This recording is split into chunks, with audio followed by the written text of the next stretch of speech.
Hello दोस्तों, मैं पवन और फिर से आपका स्वागत करता हूं हमारे YouTube channel target with Teja में। और फिर आज हम करेंगे मध्यकालीन भारत के कुछ क्वेश्चन, पीवाईक्यूज लगाएंगे, प्रीवियस ईयर क्वेश्चन पेपर। और आज हम अपना, जैसा कि मैंने बताया था हमारी प्रीवियस क्लास में, इतिहास में हम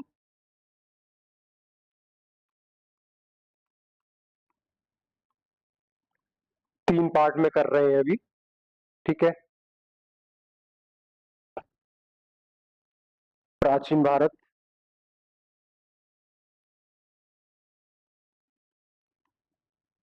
मध्य,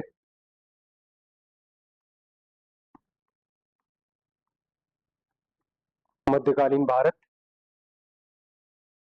और फिर आधुनिक भारत।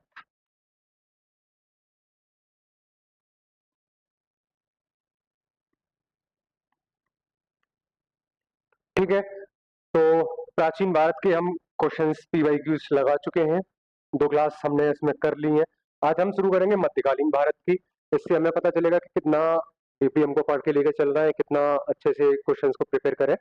ठीक है, उसके बाद हम कुछ क्लासेस लगाएंगे मध्यकालीन भारत की। उसके बाद मैं आपको पूरा कंप्लीट तीनों सेक्शन की एक क्लास कराऊंगा, मैराथन टाइप, जिसमें काफी बड़े क्वेश्चंस रहेंगे अच्छे।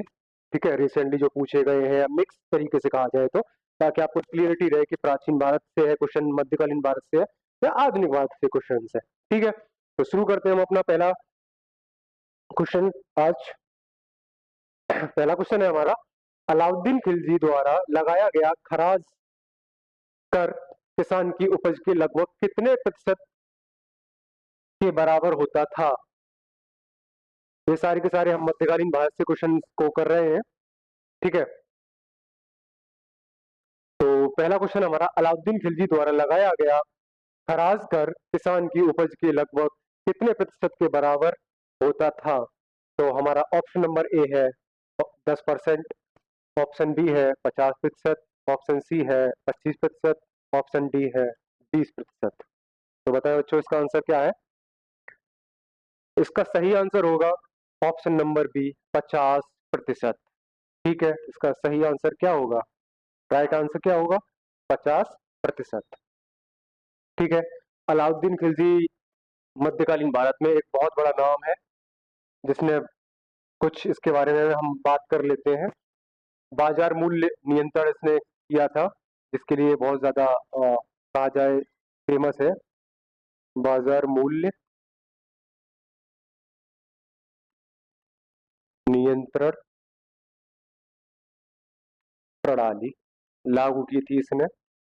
मतलब इसने सारी की सारी चीजों के दाम निश्चित कर दिए थे। ठीक है, पैसे निश्चित कर दिए थे, बाजार को किस तरीके से मैनिपुलेट करते हैं, किस तरीके से कौन सी चीज ज्यादा महंगी ना बेचे या ज्यादा सस्ती ना बेचे, तो उसके लिए इसने मूल्य निर्धारित कर दिए थे। ठीक है, और अलाउद्दीन की विजयों के बारे में तो पता ही है चीजों के लिए। इस जब हम इसको डीपली पढ़ेंगे तो मलिक कफूर के बारे में भी पढ़ेंगे और चीजें। ठीक है, ये चीज है। इसने एक और काम किया हुआ था, स्थाई सेना, स्थाई सेना नियुक्त की थी, स्थाई सेना लगाई। और उसके इसको स्थाई सेना के बाद मान के चलो बाजार नियंत्रण हो गया, स्थाई सेना हो गई। और नगद मूल्य, सेना को नगद वेतन,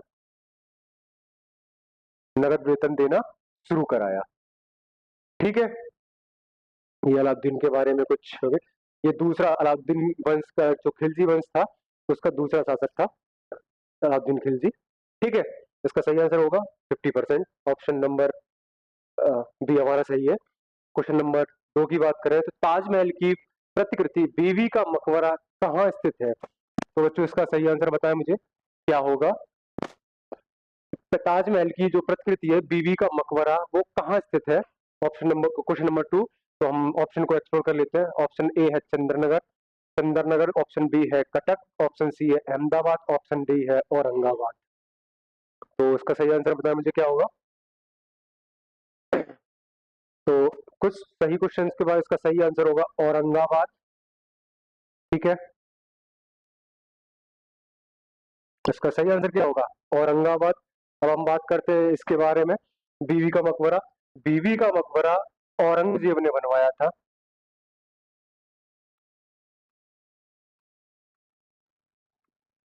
औरंगजेब ने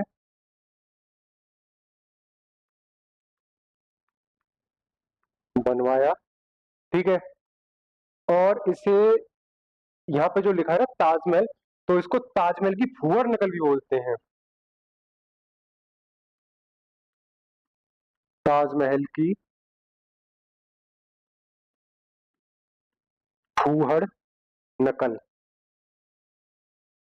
मतलब बनाने की कोशिश तो की गई उसको, लेकिन नहीं बन पाया उसके जैसा, जैसा शाहजहां ने अपनी बीवी मुमताज के लिए ताजमहल जो बनवाया था, उसी की प्रतिकृति मान लो, उसी की तरह बनवाने की कोशिश की थी औरंगजेब ने। तो ये पॉइंट से याद रखें, ठीक है। औरंगाबाद में ये बनवाया गया था, अपनी बीवी के मृत्यु के बाद उसने ये चीज बनवाई थी, बीवी का मकबरा, ठीक है। तो अगला क्वेश्चन कर लेते हैं हम लोग। क्वेश्चन नंबर 3, दारा शिकोह के पिता का नाम क्या था? क्वेश्चन नंबर 3 है, दारा शिकोह के पिता का क्या नाम था? ये क्वेश्चन 2021 में पूछा गया है, ठीक है। तो ऑप्शन नंबर ए है जहांगीर, ऑप्शन, इसको बी दे देते हैं, इसको सी कर लेते हैं। ऑप्शन बी है जहां शाहजहां, ऑप्शन नंबर सी है फर्रुखसियार, ऑप्शन नंबर डी है औरंगजेब। तो बताएं दारा शिकोह के पिता का क्या नाम था? तो इसका सही आंसर होगा बच्चों शाहजहां।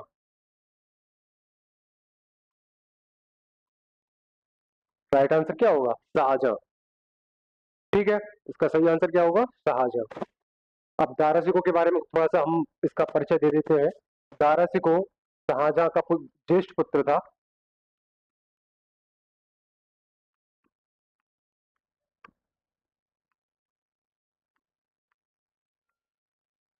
ज्येष्ठ पुत्र, ठीक है, शाहजहां का ज्येष्ठ पुत्र था।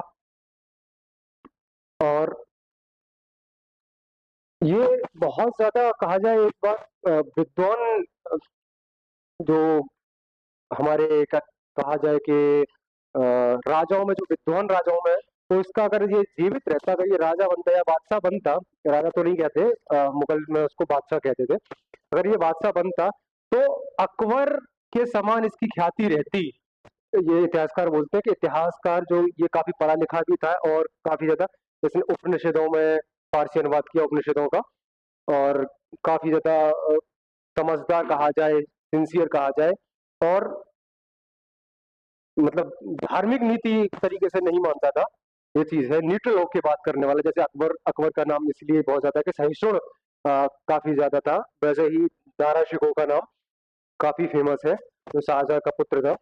उपनिषदों का इसने व्याख्या की, फारसी में अनुवाद कराया, कई सारी चीजों में इसका नाम है शाहजहां का, ठीक है। शाहजहां के पुत्र का ज्येष्ठ पुत्र जिसका नाम था दारा शिकोह, ठीक है।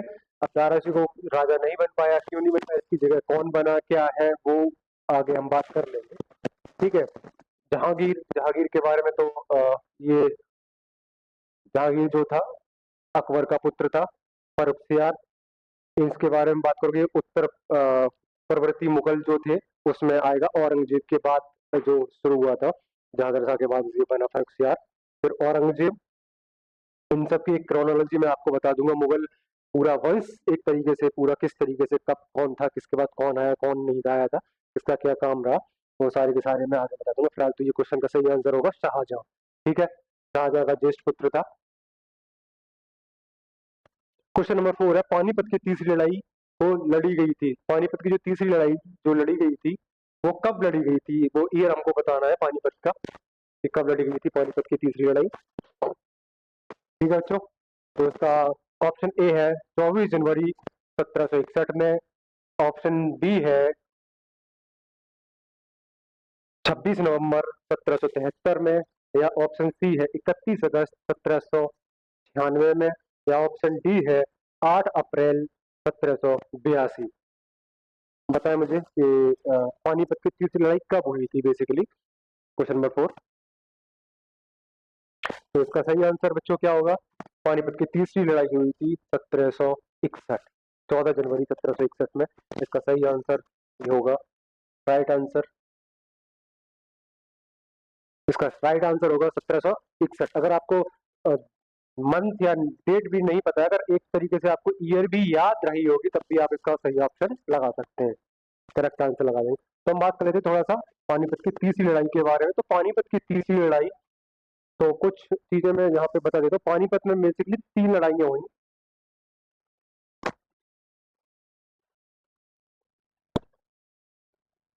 पानीपत की लड़ाई, ठीक है, तो 3 लड़ाइयाँ हुई हैं।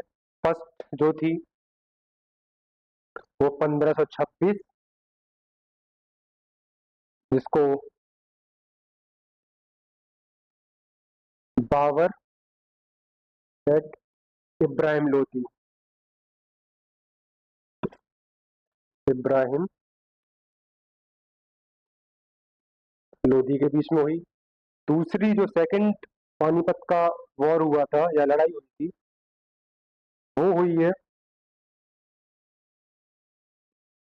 अकबर, ओ सॉरी, ईयर मेंशन कर देता हूँ, 1556 यानी 1556 ईस्वी में, ठीक है। और ये हुई थी हेमू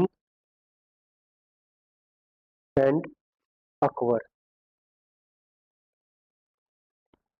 ठीक है, 56। और तीसरी जो हुई थी पानीपत की तीसरी लड़ाई, जो अभी बात कर रहे हैं थर्ड, पानीपत की तीसरी हुई थी 1761 ईस्वी में, ठीक है। और ये हुई थी मराठा एंड अब्दाली के बीच में।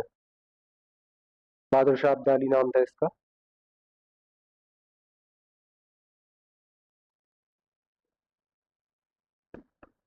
बहादुर शाह अब्दाली,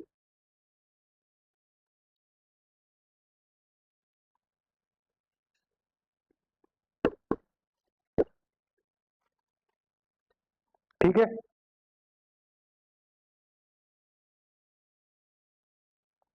अहमद शाह अब्दाली, सॉरी, बहादुर शाह नहीं, ये इसका नाम था अहमद शाह अब्दाली, सॉरी, ये गलत लिख दिया मैंने।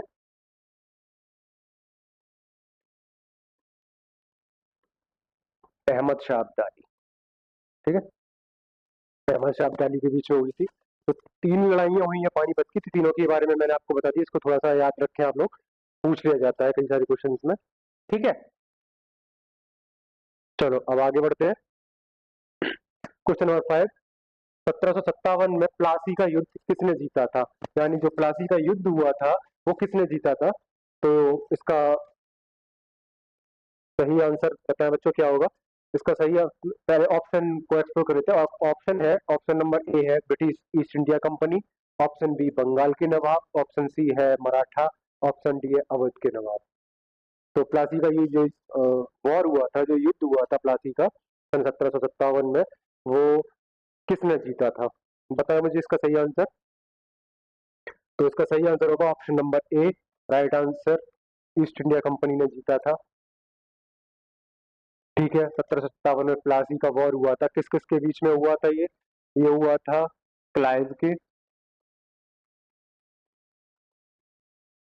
क्लाइव एंड सिराजुद्दौला के बीच में,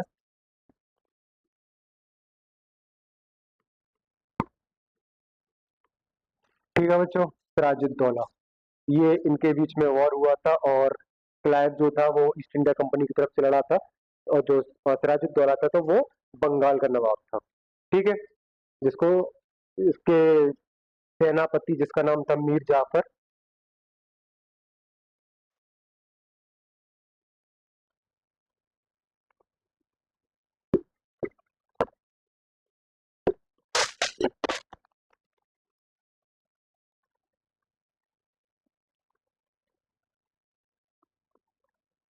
अंग्रेजों की पॉलिसी थी साम नाम दंड भेद वाला कॉन्सेप्ट, अब जैसे भी हो जीतना जरूरी है, तो उन्होंने इसका सेनापति जो था मीर जाफर उसको अपनी तरफ मिला लिया था। तो इसने वॉर में पार्टिसिपेट ही नहीं किया और सिराजुद्दौला को क्लाइव ने बहुत बड़े आसानी से हरा दिया। एक छोटी सी टुकड़ी के साथ सिराजुद्दौला लड़ा बेचारा, और क्या कहा जाए, आधा पढ़ते ही उसके बारे में। तो उसके बाद जब ये हारा तो इसको नवाब बना दिया था, ठीक है, सिराजुद्दौला 17 में। और इसी का बाद जब देखोगे तो इसने भी अंग्रेजों को सपोर्ट नहीं किया। फिर आगे इसका दामाद मीर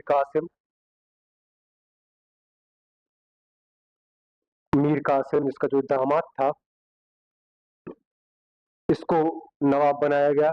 इसने भी जितनी भी लूट हो सकती थी अंग्रेजों से, पैसे अंग्रेजों ने इनसे पैसे लिए, फिर अगर नहीं दे पाए तो फिर मीर कासिम को बनाया गया। मीर कासिम से भी बहुत लूट की, तो इसने अपनी राजधानी मुंगेर स्थित की। उसके बाद फिर इसने भी बहुत अपोज किया, तो उसके बाद इसका कारण ये बना कि 1764 इस ईयर का कुछ याद हो तो मुझे बताएं कि क्या था। मीर कासिम वही कॉन्सेप्ट आगे चल के ये जो बना था 1764 ईस्वी में, ठीक है। ये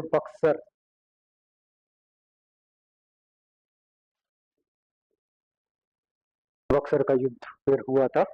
इसको एक बार हराया, दो बार हरा, उसके बाद फिर बेचारा उसको लगा कि नहीं चल पा रहा है, तो फिर इसने संधि की कुछ राजाओं से, अवध के नवाब जो राजा था, नवाब था अवध का, उससे। इसमें शाह आलम द्वितीय भी शामिल थे जो इलाहाबाद में रह रहे थे। और उसके बाद जो शुजाउद्दौला था, तीनों ने मिक्स करके एक संगठन बनाया और लड़ने के लिए बक्सर में पहुंचे, लेकिन उसको भी अंग्रेजों ने मात दी। ठीक है, तो इसका सही आंसर क्या होगा? British East India company. ठीक है, तो क्वेश्चन नंबर 6 है, बाबर ने डैश डैश यहाँ पे है नामक युद्ध पद्धति की शुरुआत की जिसने सेना को विभिन्न डिवीजनों में विभाजित कर दिया था ताकि दुश्मन को हर तरफ से घेरा जा सके। तो कहने का मतलब क्वेश्चन का ये है कि बाबर ने कौन सी ऐसी युद्ध पद्धति थी जिसका यूज किया था, जो जिसमें सेना में कई सारे डिवीजन, जो ये सेना है इसको कई डिवीजन में बांट दिया जाए ताकि जो दूसरी वाली सेना है दुश्मन की सेना की तरफ से चारों तरफ से उसको घेरा जा सके। तो इस कौन सी एक पद्धति उसने इस्तेमाल की थी और कब की थी ये भी बताया मेरे को, तो एक बार अगर बताएं तो एक बार क्वेश्चन को कर लेते हैं। पहला ऑप्शन है चारा, ऑप्शन बी है इसका अरब, ऑप्शन सी है इसका खुस्म, और ऑप्शन डी है सुलगामा। बताएं तो मुझे इसका सही आंसर क्या होगा। बाबर ने ऐसी कौन सी युद्ध पद्धति थी जिसका इस्तेमाल किया था और कब किया था, ये भी बड़ी क्वेश्चन को पूछ लिया जाता है ना, तो एक बार पता रहना जरूरी है कि कब कौन से क्वेश्चन में पूछ ले, किस पेपर में पूछ ले पता नहीं। तो इसका सही आंसर बच्चा होगा सुलगामा पद्धति। ठीक है, सुलगामा को बाबर ने सन 1526 ईस्वी में पानीपत की पानीपत की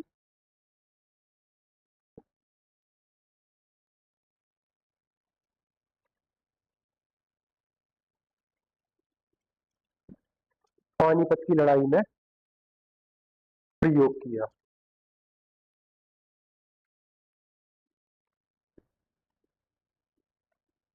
ठीक है, इससे दिमाग लगा ले, को 1526 में किया था, और ये किस किस के बीच में हुआ था ये तो आपको पता ही होगा, बाबर और अभी मैंने बताया इब्राहिम लोधी। इब्राहिम लोधी, लोधी वंश का अंतिम शासक था इब्राहिम लोधी। ठीक है, बाबर ने इस्तेमाल किया था इस तुगलकवा पद्धति को 1526 ईस्वी में। और सबसे बड़ी बात क्या थी, इसी युद्ध में 1526 में ही इसने भारत में तोपों को इंट्रोड्यूस किया। हालांकि बारूद का, तोपों का इस्तेमाल पहले से होता रहा था, कई जगह लोग पढ़ते हैं कि सबसे पहले बारूद का या तोपों का इस्तेमाल, बारूद का जो इस्तेमाल किया था वो बाबर ने किया था, लेकिन वो बाबर ने नहीं किया था बच्चों। वो उससे पहले बहमनी राज्य में, आप पढ़ोगे विजयनगर और बहमनी, तो बहमनी राज्यों में बारूद का इस्तेमाल पहले से होता है। ठीक है, तो तोप खाने का इस्तेमाल किया था।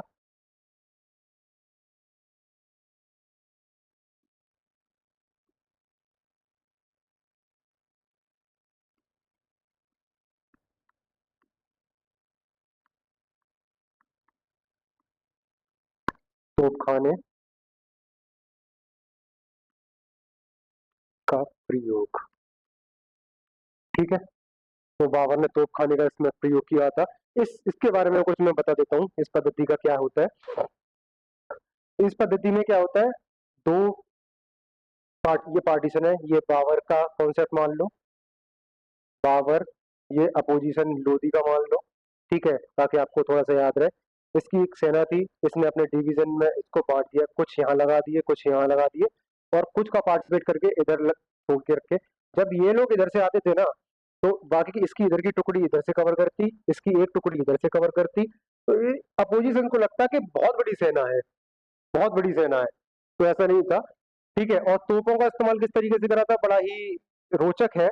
इसने पहले यहाँ पे अपने जो इसकी सेना में घोड़े थे, टट्टू वगैरह जिनको बोला जाता था, उसको इस्तेमाल किया, उसके पीछे अपनी तोप खाना खड़ा कर दिया। तो इनको लगा, इब्राहिम लोदी को, ये तो मेरा कहा जाए कि बड़ा ही बेइज्जती कर दी इसने मेरी, कि मतलब लड़ने के लिए किसको पकड़ा है। जब ये एक सीमा से अंदर आए लोधी, तो तोपों को दागना शुरू करा उसने, ठीक है। और जो इंडिया के राजा थे, इन्होंने कभी तोपों का इस्तेमाल या इस तरीके से नहीं किया, वो तलवारों से, भालों से, घोड़ों से लड़ने वाले बंदे, सीधे साधे लोग हम लोग, तो इन्होंने इस्तेमाल किया। और जब देखा कि जागना शुरू करा ना वो गोला, तो पहली बार इन लोगों ने देखा कि अरे ये क्या सीन है। तो बड़े आराम से फिर उसके बाद ये यहाँ से आया, इब्राहिम लोदी को पकड़ा, निपटाया, और फिर ठीक है, चल दिया।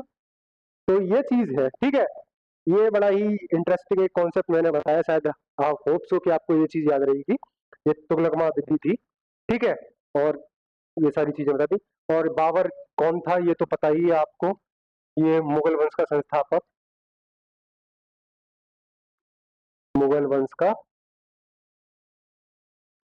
संस्थापक, ठीक है। क्वेश्चन, नेक्स्ट क्वेश्चन करते हैं हम लोग। क्वेश्चन नंबर 7 है,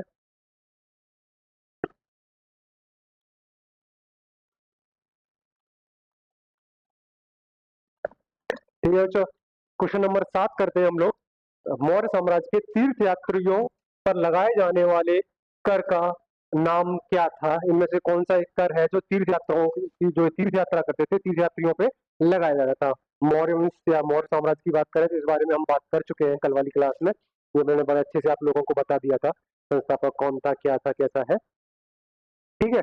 तो इसका ऑप्शन पढ़ लेते हैं। पहला ऑप्शन ए है भाद्र, ऑप्शन बी है यात्रा वेतन, ऑप्शन सी है वंशतिका, और ऑप्शन डी है पतिका। बताएं इसका सही आंसर क्या होगा?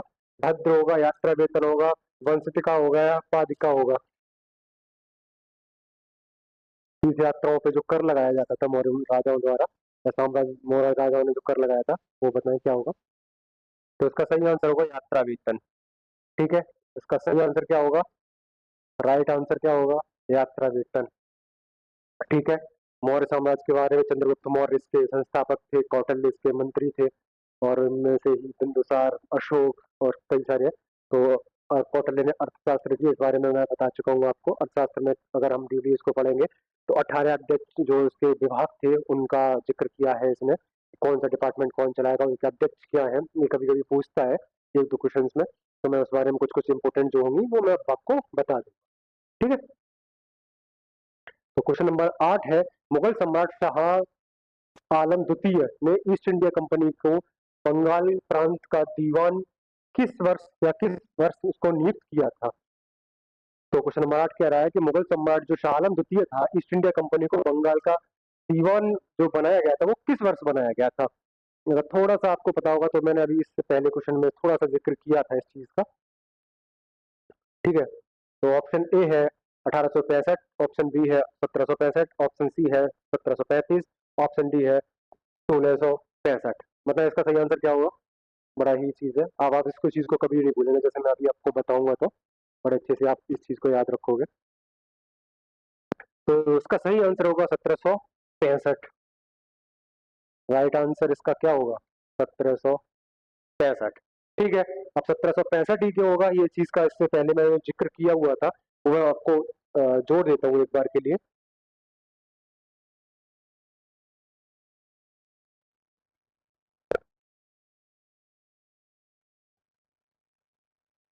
इस वन, ये वाली स्लाइड देखिए एक बार, ठीक है। ये जो मैंने अभी प्लासी का बताया था 1757 में, 1757 में हुआ था प्लासी का। प्लासी के बाद सेनापति मीर जाफर के बाद बना नवाब बना दिया था मीर जाफर को, मीर जाफर के बाद मीर कासिम बना, यानी कि 1700 एक सेकेंड, आप देखेंगे यहाँ से 1757 से 1764, यानी कि 3 साल इसकी हो गई, 4 साल, 7 साल, 7 साल में ही ये चेंज हुआ, ये चेंज हुआ, वॉर हुआ।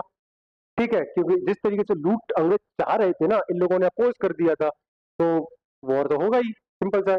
तो जब ये चीज हुआ तो 1764 में बक्सर का युद्ध मैंने आपको बताया, तो इसने जब लोगों से जोड़ा 1764 में, जो जो हारा था मीर कासिम, उसके बाद फिर इसने एक गठबंधन बनाया।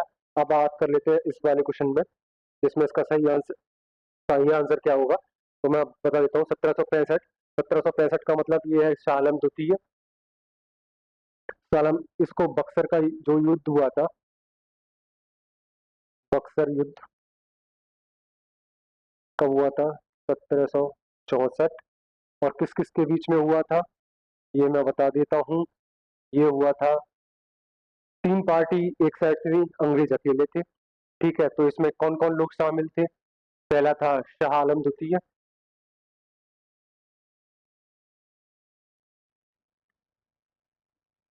शाह आलम द्वितीय, ठीक है। सेकंड,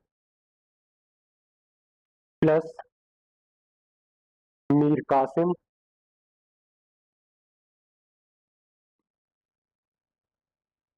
प्लस अवध का नवाब, ये दिल्ली का, ये बंगाल का, और तीसरा आएगा अवध का शुजाउद्दौला।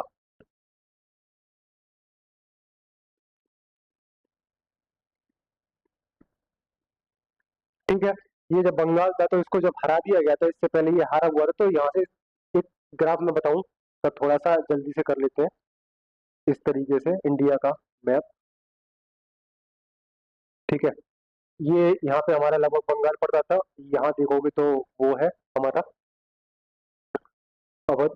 ये दिल्ली मान के चलो, एक मोटा मोटा मैप चीजों में समझ में आ जाए। बंगाल में था पहले मीर कासिम, ठीक है, जो नवाब थे, इसको हराया अंग्रेजों ने, ये यहाँ से सीधा आया अवध। और जो दिल्ली का जो बादशाह था, ये भी अवध में ही रह रहा था, शाह आलम द्वितीय, जिसको अंधा कर दिया था, जिसको शरण दी थी अवध के नवाब ने, जो काफी मजबूत थे। जो यहाँ पे था सिराजुद्दौला, जो शुजाउद्दौला, सॉरी, शुजाउद्दौला। इन तीनों ने एक गठबंधन बनाया और उसके बाद अंग्रेजों से लड़ने के लिए चल पड़े। बिहार में जगह पड़ती है बक्सर, ठीक है, जो बक्सर का युद्ध हुआ था ये वाला, वो बिहार में है, बक्सर।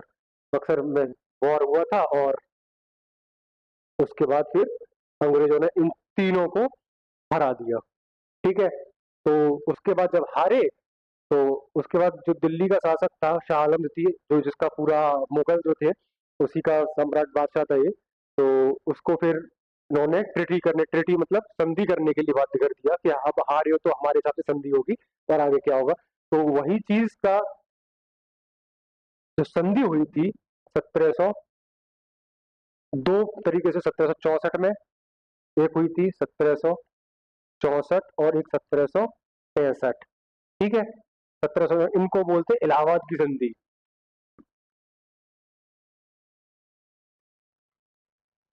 इलाहाबाद की संधि। ठीक है, ये हुआ था, 2 डिवीजन में हुआ था। दो में क्यों हुआ था? पहले हो गई एक, फिर भी ये संतुष्ट नहीं हुआ, फिर आया क्लाइव, ठीक है, रॉबर्ट क्लाइव, जिसका जिक्र 57 में किया था हमने।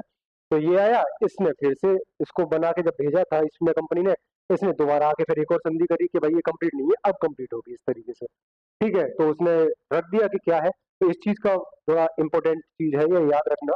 ठीक है, इलाहाबाद की संधि ये हुई थी इन तीनों के बीच में, और प्लस ईस्ट इंडिया कंपनी। ठीक है, ईस्ट इंडिया कंपनी, ठीक है, अंग्रेजों के बीच में, ये याद रहेगा। 3 पार्टी ये थी। बक्सर का युद्ध के बारे में मैंने सारा बता दिया।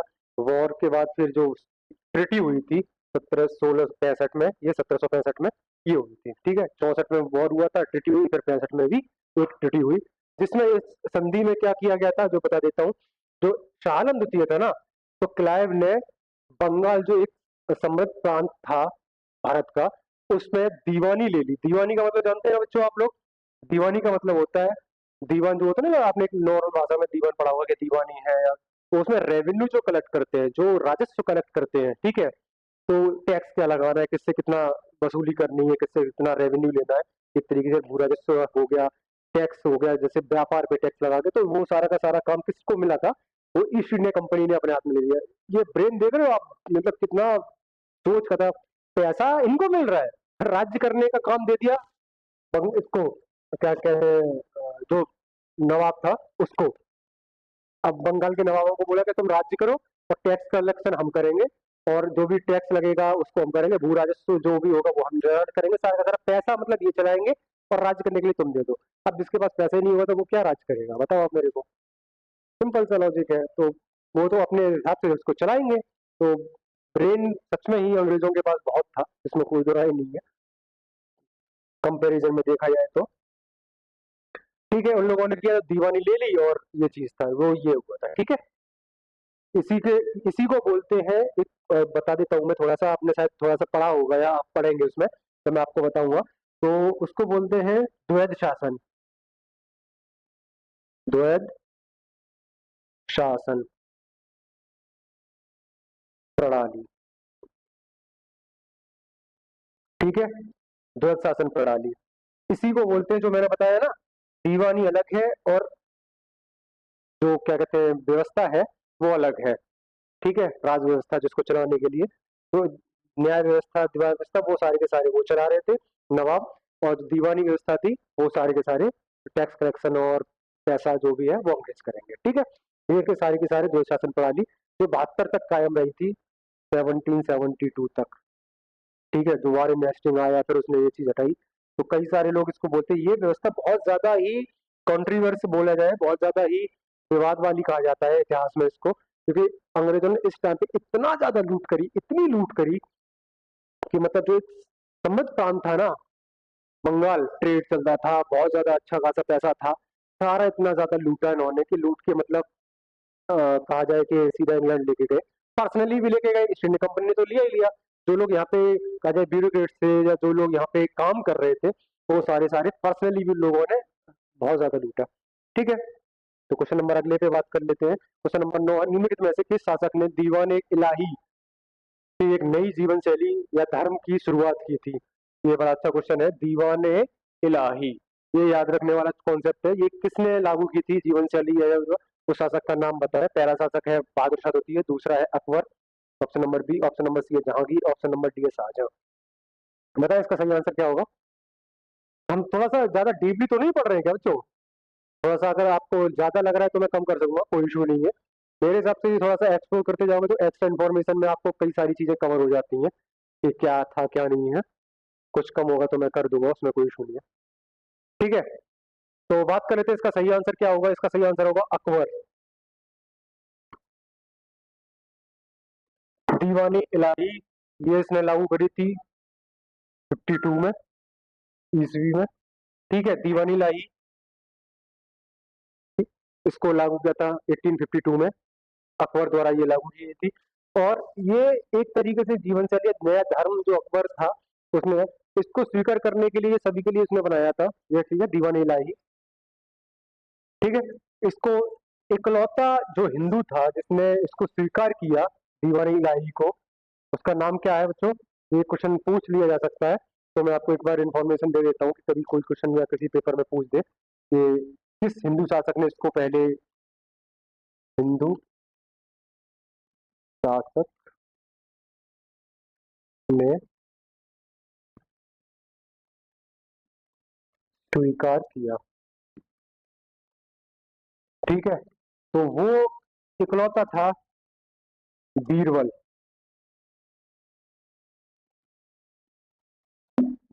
ठीक है बच्चों, बीरबल इकलौता शासक था जिसने इस धर्म को स्वीकार किया, दीवान इलाही। ठीक है, 82 में लागू किया था। अकबर, बहादुर शाह द्वितीय के बारे में, जहांगीर आपको पता ही है, शाहजहां, इसका नाम ये चित्रकला के लिए फेमस है, चित्रकला इसके, और शाहजहां के टाइम पे स्थापत्य कला।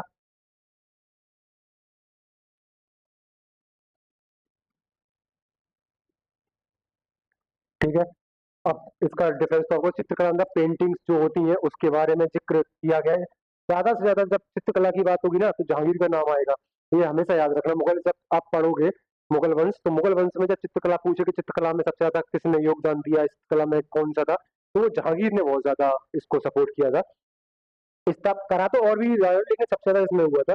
बात करते हैं स्थापत्य कला क्या होती है? आर्किटेक्ट जो बिल्डिंग्स बनती है या जो भी है, वो सारा का सबसे ज्यादा पीक का जो टाइम था वो शाहजहां के टाइम पे था। ताजमहल एग्जाम्पल है इसका, ठीक है।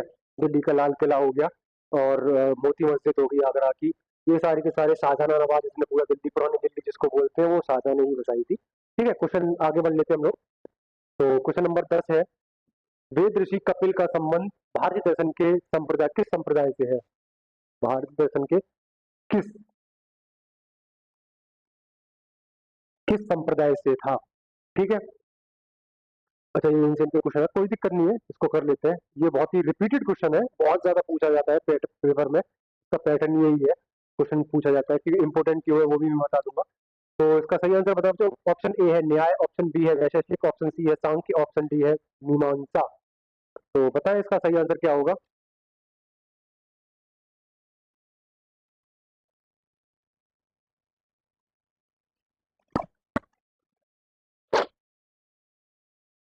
तो इसका सही आंसर बच्चों क्या होगा? कपिल ने सांख्य दर्शन दिया था। इसका सही आंसर क्या होगा? राइट आंसर, इसका राइट आंसर होगा सांख्य, और ये कपिल ने दिया था। ठीक है, कपिल ने दिया था। तो बात कर लेते हैं दर्शन की। भारतीय दर्शन में पूछा जाता है कितने पार्ट्स है, कितना है? तो 6 दर्शन है भारत के, ठीक है, जिसको षट दर्शन,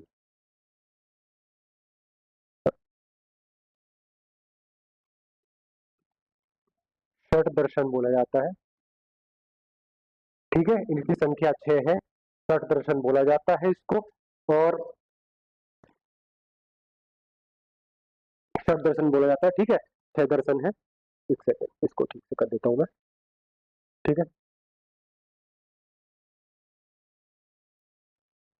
षट दर्शन, ठीक है।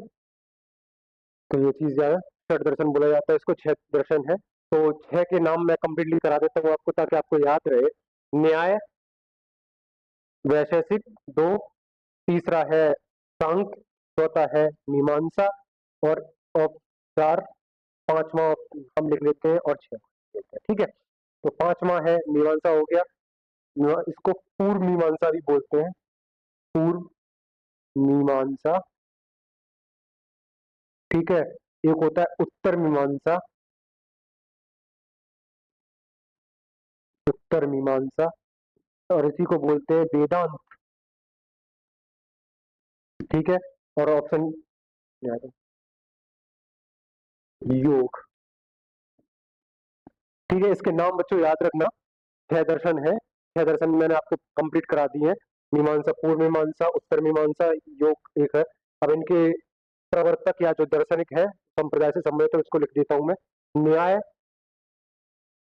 गौतम, ऋषि गौतम। ठीक है, वैशेषिक काणाद, सांख्य कपिल, मीमांसा और उत्तर मीमांसा, ये रहे। एक सेकंड, इसके जैमिनी,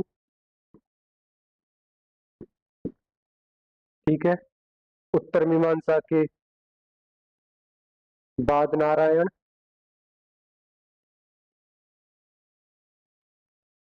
और योग के पतंजलि। ठीक है बच्चों, सारे के सारे ऋषि गौतम है, ये गौतम ही लिख के आता है, लेकिन ऋषि गौतम आए तो आप कर सकते हो, कोई इशू नहीं है। ये 6 दर्शन है, 6 दर्शन सारे के सारे मैंने आपको यहाँ लिख दिए। उनके प्रवर्तक जिन्होंने इनको लिखा है, या जो भी इनके प्रवर्तक है, वो सारे के सारे मैंने यहाँ लिख दिए। ठीक है, एक बार इसको याद करना, ये बहुत ज्यादा रिपीटेड क्वेश्चन है, और बहुत ज्यादा इंपॉर्टेंट रहता है कि अभी तो एक बार में पूछा, इन्होंने पूछा है सबसे पहले ऋषि व्यास ने किसका किया था। ये क्वेश्चन ये पूछ सकता है कि न्याय के प्रवर्तक कौन थे, वैशेषिक के कौन थे, सांख्य के कौन है। तो इस तरीके से चीजें रहता है। ठीक है, इसका राइट आंसर ये मैंने आपको बता ही दिया है, राइट आंसर सांख्य होगा। ठीक है, क्वेश्चन नंबर अगला कर लेते हैं। पीवाई क्विज का यही तो फायदा है कि आप एक बार करेंगे क्वेश्चन को, क्वेश्चन के साथ साथ एक्सप्लोर करेंगे, तो आप देखो 1 2 3 4 5, 5 क्वेश्चन ये बन गए आपके। उसके बाद फिर इनके वो प्रवर्तक कौन है, कैसा है, कितने दर्शन है, ये सारे के सारे इसमें दे रखा है। ठीक है, ये एक्स्ट्रा इन्फॉर्मेशन आपको इसलिए दी जा रही है ताकि आप एक बार याद रखें कम टाइम में। ठीक है, तो एक ये हमारा लास्ट क्वेश्चन, आज का आखिरी क्वेश्चन। ठीक है,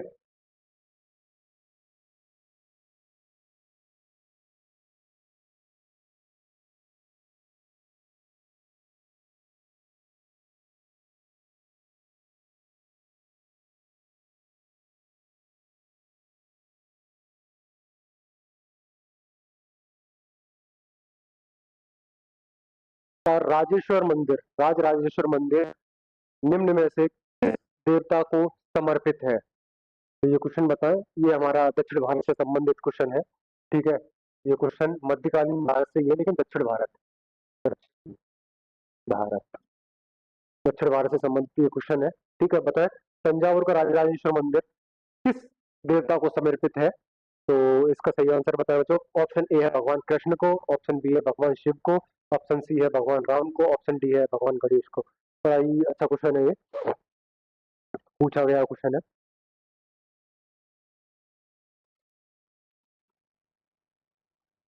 ठीक है, तो इसका सही आंसर होगा ऑप्शन नंबर बी, भगवान शिव को। ठीक है, राइट आंसर क्या होगा इसका? राइट आंसर होगा भगवान शिव को, ऑप्शन नंबर बी। तो इसके बारे में थोड़ा सा मैं आपको बता देता हूँ, तंजावुर और राजराजेश्वर मंदिर के बारे में। ये दक्षिण भारत से संबंधित है। राजराजेश्वर मंदिर चोल वंश जो था उससे संबंधित है। इसका एक राजा था, राजा जो था, राजा राजराज,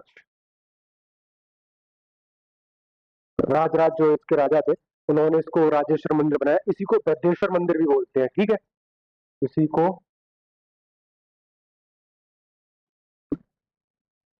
बृहदेश्वर मंदिर, ये याद रखना।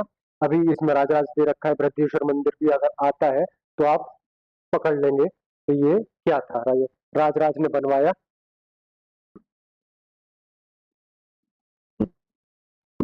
ठीक है, भगवान शिव को समर्पित है। ये के सारे क्वेश्चन मैंने करा दिया है। ठीक है, बृहदेश्वर मंदिर चोल वंश से संबंधित था, ये चीज। ठीक है, तो हम करते हैं आज का अपना क्वेश्चन, आखिरी क्वेश्चन हो गया। तो मिलते हैं आपको अगली क्लास में। ये हमारा यूट्यूब चैनल है टारगेट विद तेजा, और हमारी पीडीएफ के लिए अगर पीडीएफ जिस बच्चों को चाहिए वो टेलीग्राम पे यहाँ पे कर सकते हैं। ये हमारा टेलीग्राम चैनल है। ठीक है, यहाँ से आपको सारी की सारी पीडीएफ मिल जाएगी। और वीडियो को पसंद आई हो तो लाइक करें और सब्सक्राइब करें हमारे चैनल को। तो थैंक यू सो मच।